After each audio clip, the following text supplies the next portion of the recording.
ምዕራፍ 8 ፍቅዲ 15 ተጻሒፍልና ኣሎ ስለዚ ናይ ጸጋን ያኽብሮስ ስግደት ንወላዲት ኣምላኽ ይግባእ እዩ ንብሎ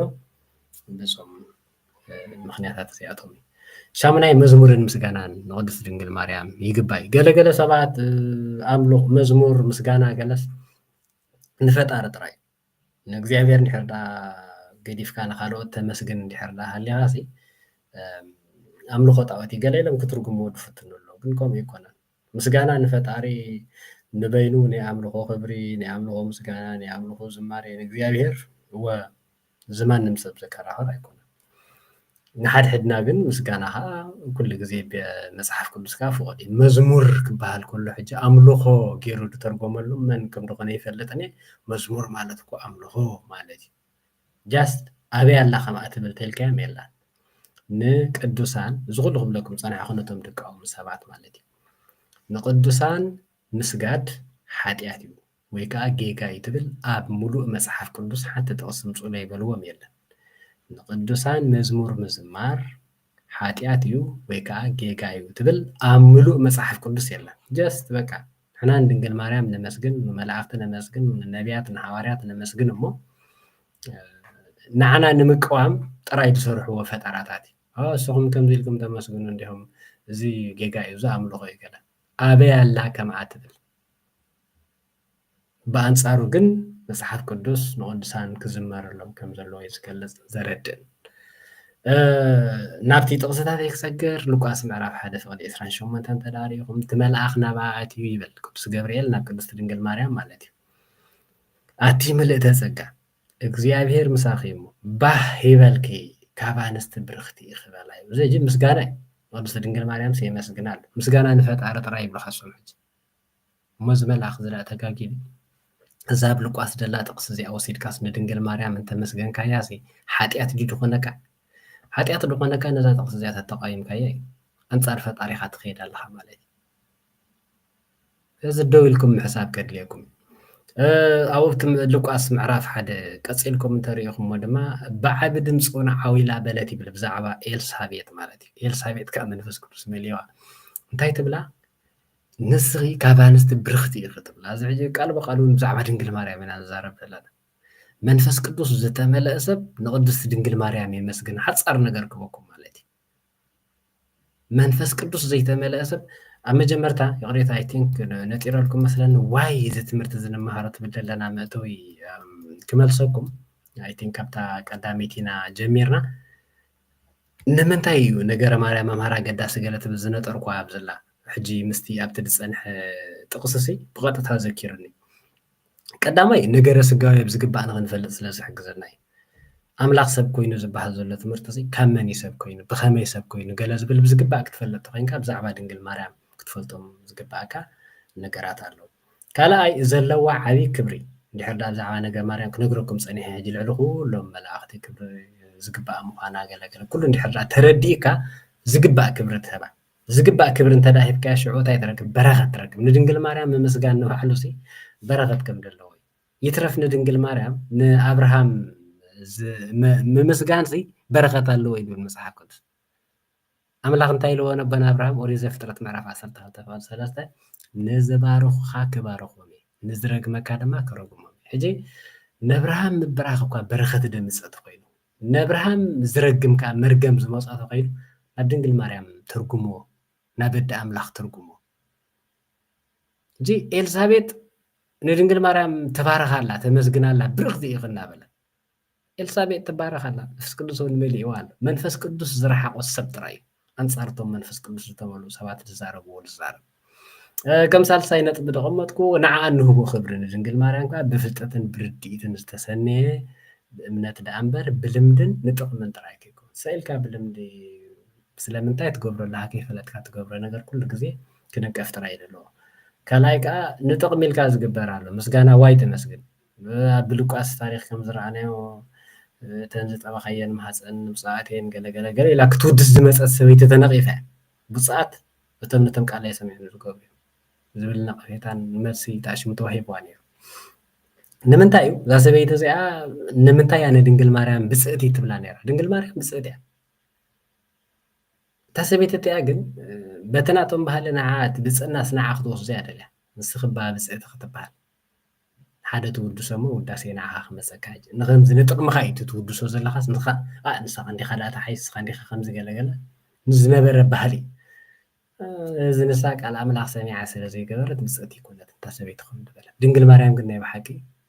ቃል ኣምላኽ ሰሚዖም ዝትግብሮ ብፅዓን እዮም ዝተባሃሉ ንሳ ሰሚዓ ነቲ ቃል ዝገበረቶ ምክንያቱ ኤልሳቤጥ ከተመስግና ከላ እቲ ቃል ሰሚዓ ስለ ዝገበረቶ ብፅእቲ ይኽኢላታ ባዕላ ድንግል ማርያም እውን ከምኡ ካብ ሕጅንን የኩሎም ወለዶ ብፅእቲ ክብሉን እዮም ስለዚ እቲ ትብሎ ንጥቕሚ ስጋዊ ጥቕሚ ገለገለ ደይኮነሲ ብግልፂ ተረዲእካ ንድሕነት ኢልካ ትገብሮ ምስጋና ክኸውን ኣለዎ ትህቦ ክብሪ ማለት እዩ መወዳእታ ነገረ ማርያም ብዝግባእ ምፍላጥ ካብ ብዙሕ ክሕደታት ይድሕልወካ ምክንያቱ ነገረ ማርያምን ነገረ ክርስቶስን ዳርጋ ተነፃፂሎም ዘይከዱ ብሓደ ዝኸዱ ስለ ዝኾኑ ማለት እዩ ናብቲ ነጥብና ሻመናይ ነጥብና ዘሎ ክንምለስ ኤልሳቤጥ መንፈስ ቅዱስ ምስ በላ ብዓቢ ድምፁ ንዓዊላ በለት ንስኺ ካብ ኣንስቲ ብርኽቲ ፍርኽርሲ እውን ብሩኽ እዩ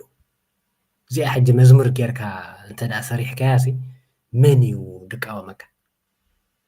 بخمي عينت دمس جيركا مسجين كيا بخمي عينت زيما جيركا سلده مسجين كيا زيما سلده تقالا زا مسجانا زي عملو خي أدب لك اسمه أبي خمريهم مزمور عملو خط رايو تبلسي أبي خمريهم سلازن إحنا كابزون كدسان أبواتاتنا ديتاتن نيمسحف كدس تماهرنا كنا مسجنا كنزمر الله يكبا أدو قويتاي ناباي كتمس إيزي كابي كون اللي إنه دم سلام تغمس سماعكم أبكر سيهت سان بحق وستسراسر اتخابق زي عبير تنقرك الكفت سامي مو اتازا أمنت برختي إياه مريم دما بلت نفسي نقزي عبير تعبيو منفسي كابا أملاخ بتمدحني بحيبلو وردت باري أو سلازرعي تحيال عبي نجار غير اللي يمو سمو قدوس يو انه كاب حج كلهم ولدو مسأت خبنا بسأتي لنا تزمرنا لحاجة كامل نبلا أقدمو مسحة قدوس تصحيفو زنبري قال لنا مودعتا مزاز من يزد خوننا عبد مسحة انت تداريهم بزعبا زي نحن سبيت زقربة مزمر له زوم سبات بتي ذا سبيت زي أزقبرتو نجر أملاخ بقى أجيرو سلازعية مجمرتا نتاب قدوسانو زعية أملاخ تمسجن عبيت كريستيان لك كم زقبر مالتي زغنت تمرت سنبت دقربو مزمور تداريخ مو مجمرتا أنا يقويتا مزمور غرب كلاي ناي قدس دنجل مريم مزمور غرب بمسرعي بتعبيتو مالتي ثالثايكا ناي تعلوتو دلو صادق قدوس حواريا نبي سمايت ناي تعلوتو دلو مغنياتو معالتاوي قدوسان ذكر الله سلا زغنتا معالتي لو معتي تدا ناي حواريا باولوس علت تذكر له غيره كاب قدس دنجل مريم قصيل كان يقول باولوس كبر تقلص مزمور زمر مالتي ስለዚህ ልክ ኣብዚ መጽሓፈ መሳፍንቲ ተሪእና ያው ነተዓወት ዝሃቦም እግዚኣብሔር ቅድም ብመዝሙር ኣመስግን ጸኒሖሞ ብመዝሙር ድሓር ካብቲ ምስጋና ናይ እግዚኣብሔር ወፂኦም ናብታ ሰበይቲ እግዚኣብሔር ዝዓየየላ ሰበይቲ ከዓ ብመዝሙር ገይሮም ኣመስጊኖም ነዛ ሰበይቲ እዚኣ ስለ ዝዘመሩላ ሓጢኣት ገይሮም ወይ መጽሓፍ ቅዱስ ተጋግዩ ናብ ዝብል ህውተታ እንድሕር ትኸዱ ኮይንኩም ኣነ ወላ ሓደ ይርዳእነኒ ስለዚህ መጽሐፈ መሳፍንት ምዕራፍ 5 ፍቅዲ 24 ያዔል ሰበይቲ ሔቤር ቄናዊ ካብ ኣንስቲ ብርኽቲ ትኹን ኣብ ድንኳን ካብ ዘለዋ ኣንስቲ ከዓ ብርኽቲ ትኹን እዚ ሕጂ ከም ዝተራቃል ተጻሕፈ ደይኮነስ መዝሙር እዩ እቲ ምዕራፍ 5 ምዕራፍ እቲ ምዕራፍ 5 ብምሉእ ካብ ሓደ ጀሚርኩም ተንቢብኩሞ መዝሙር ቅኔ እዩ ስለዚህ ነዛ ሰበይቲ ብመዝሙር ኣመስግንዋ ኣለዉ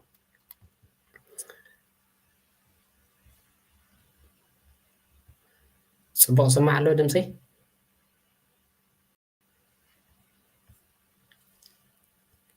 ኦኬ እናወዳእና ኢና ሓንቲ ካብ እዞም ኩሎም ቅዱሳን ኣቦታት ንድንግል ማርያም ምዝማር ምስጋን ገለ ከም ዝግባእ ኣብ ላዕሊ ክጠቕስዎ ጸኒሖም እዮም ዛስዋይ እንዳዘኻኸርኩኹም ድመፅእ ነይረ ገለ ንምጥቃስ ናይ ቅዱስ ቴዎድሮስ ተዳወሲብና ኦ ሰላምታ ዝግባእኪ ምልእተ ጸጋ ጎይታ ምሳኺ እዩ ንስኺ ዝተባረኽኪ ኢኺ ካብ ኩለን ኣንስቲ ዝጸበቕካ ኣዝይኺ ዝተቐደስኪ ኢኺ እግዚኣብሔር ምሳኺ እዩ ኦ ካብ ኩሉ ንላዕሊ ቅድስቲ ዝኾንኪ ክብርቲ ኦ ጎይታ ምሳኺ ዝኾነ ውዳሴ ዝተገባእኪ ተወዳዳሪ የብልክን ካብ ሞጎስ ንላዕሊ ዝኾንኪ ኩሉ ዝመልአኪ እግዚኣብሔር ዝኸበርኪ ብእግዚኣብሔር ዝኸበርኪ ምስጋና ይግባአኪ ናይ እግዚኣብሔር ምሕደር መለኮት ዝሓለወኪ ዝተንከባኸበኪ ሃብቲ ኢኺ ኣባኺ ኣብ ውሽጢ ሓጢኣት ምፅናስ ኣብ ውሽጢ ሓጢኣት ምውላድ ብፍፁም ኣይእውጅን እየ ኣብ ክንዲዚ ናይ ሄዋን ሓዘን ንኸብቅዕ ዝገበሮ ደስታ ኣምፅእ ኣለኹ እምበር ኣባኺ ናይ መከራ ፅንሲ ወይ ሕማመ ወሊዳ ኣይእውጅን እየ ንጽሕቲ ድንግል ነውሪ ዘይብላ ኣብ ዘይነቐፋ ዝኾነት እናበለ ምስጋናኣ ይገልጽ ኣብቲ ላዕሊ ተሪእኹሞ ሰላምታ ምስጋና ውዳሴ ንቅድስቲ ድንግል ማርያም እዩ ዝህብ ቅዱስ ቄርሎስ እስክንድርያ ድማ ሰላምታ ዝተገባአኪ ማርያም ናይ ኣምላኽ ኣደ ድንግል ኣደ ብርሃን ዝተሰከምኪ ድንግልን ኣደን ብርሃን ዝተሰከምኪ ዘይተበዝበዘት ንዋይ ሰላምታ ዝተገባአኪ ማርያም ካብ ዓለም ሙሉእ ኣዝኺ ክብርቲ ፍጥረት ንስኺ ኢኺ ሰላምታ ዝግባአኪ ማርያም ንጽሕቲ ርግቢት ዘይትወዳእ ዘይትጠፍእ ፋና ካባኺ ናይ ፀሓይ ጽድቂ ዝተወልደ እነሆ ብፍጹም መንፈሳዊ ቅንዓት ብኣደ ኣምላኽ ድንግልን ኣደን ብዝኾነት ማርያም ተጋቢዞም ዝተኣከቡ ናይ ቅዱሳን ጉባኤ እርኢ ኣለኹ ንሕና እውን ሰላም ንብለኪ ኦ ኣደ እግዚኣብሔር ዝኾንኪ ማርያም ዝተኸበርኪ ናይ መላእ ዓለም ቅርሲ ዘይትጠፍእ ፋና ናይ ድንግል ዘውዲ ናይ ድንግልና ዘውዲ